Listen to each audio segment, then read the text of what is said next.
हर हर महादेव। आप देख रहे हैं वीआईपी न्यूज और मैं हूं आपके साथ आयुषी सुनवानी। स्वागत है आपका हमारे विशेष कार्यक्रम दिव्य शिव में। ओम नमः शिवाय, नागेश्वराय नमः। ओम विश्वेश्वराय विद्महे, नागभूषणाय धीमहि, तत्रो नागेशः प्रचोदयात्। ओम श्री नागेश महारुद्राय नमः। आपके चरणों में सादर प्रणाम। हे शिव, हे नागेश्वर, हे विश्वेश्वर, नागों के आभूषण की तरह धारण करने वाले हे नागेश, आपको शत शत नमन।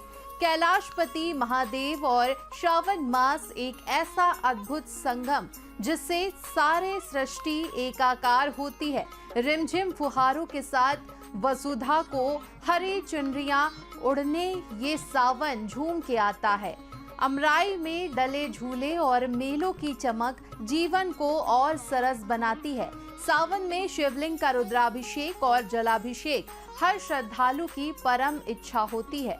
तो आपको भी लिए चलते हैं श्रावण मास पार्थिव शिवलिंग निर्माण और रुद्राभिषेक महोत्सव में श्री नागेश्वर महादेव मंदिर दतिया में, जहां पर नागेश्वर ज्योतिर्लिंग का पूजन होता है, रुद्राभिषेक होता है और बाबा भोलेनाथ के अभिषेक में हम सब शामिल होते हैं। बेल पत्र अर्पण करने से पूरी होती है मनोकामना। शिव भक्तों के लिए अद्भुत अनुष्ठान।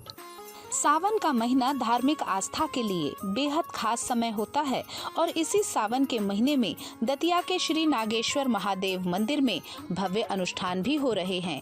सावन माह के अष्टम दिवस में श्री नागेश्वर ज्योतिर्लिंग के प्रतिरूप का निर्माण कर शिव भक्तों ने भक्ति भाव सहित पूजन अनुष्ठान विधि विधान से संपन्न किया। बेल पत्र चढ़ाते समय त्रिदलम त्रिगुणाकारम त्रिनेत्रम च त्रिदायुधम त्रिजन्म पाप संहारम बिल्व पत्रम शिवार्पणम मंत्र का जाप जब भक्तों ने किया तो श्री नागेश्वर ज्योतिर्लिंग की आभा कई गुनी होकर भक्तों के दिलों में बस गई। बेलपत्र बाबा भोलेनाथ को बहुत प्रिय है। जो भी भक्त सावन मास में खास तौर पर बेलपत्र शिवलिंग पर अर्पित करते हैं तो महादेव उनकी सारी मनोकामनाएं पूरी करते हैं। श्री नागेश्वर महादेव मंदिर में श्री नागेश्वर ज्योतिर्लिंग का पूजन रुद्राभिषेक दतिया के निवासियों के लिए एक अद्भुत अनुष्ठान था, जिसकी प्रभावशीलता न केवल दतिया बल्कि संपूर्ण बुंदेलखंड के लिए वरदान साबित हुई। शिव भक्त सुप्रिया की भक्ति से प्रसन्न होकर नागेश्वर ज्योतिर्लिंग प्रकट हुए। नागेश्वर ज्योतिर्लिंग की कथा शिव भक्तों के लिए एक महत्वपूर्ण कथा है। शिव पुराण के अनुसार ये ज्योतिर्लिंग भगवान शिव के 12 ज्योतिर्लिंगों में से एक है। धार्मिक मान्यता के अनुसार प्राचीन काल में दारुक नाम का एक राक्षस था जो बहुत बलशाली था। वो शिव भक्तों को बेहद परेशान करता था और उन्हें बंदी बना लेता था। एक बार उसने सुप्रिया नामक शिव भक्त को बंदी बना लिया। सुप्रिया ने कारागार में भगवान शिव की आराधना जारी रखी। उसकी भक्ति से प्रसन्न होकर भगवान शिव ज्योतिर्लिंग के रूप में प्रकट हुए और सुप्रिया को पाशुपत अस्त्र प्रदान किया।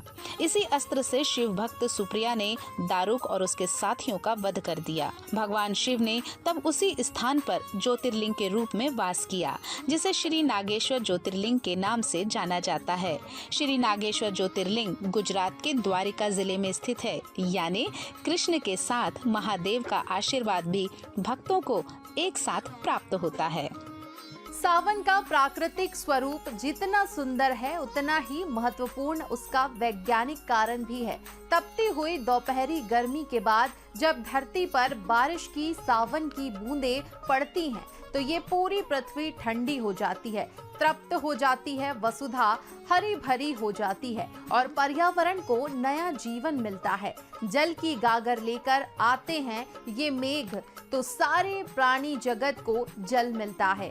बेहद ही अद्भुत मनोहारी दृश्य होता है सावन का। और ऐसे में शिव पूजन दतिया के श्री नागेश्वर महादेव मंदिर में हो, उत्सव का माहौल हो तो अपने आप में एक और आभा मंडल बनता है जो सभी के लिए शुभ कार्य और मंगलकारी होता है। शिव भजनों से श्रद्धालु अपने भोले बाबा को मनाते हैं।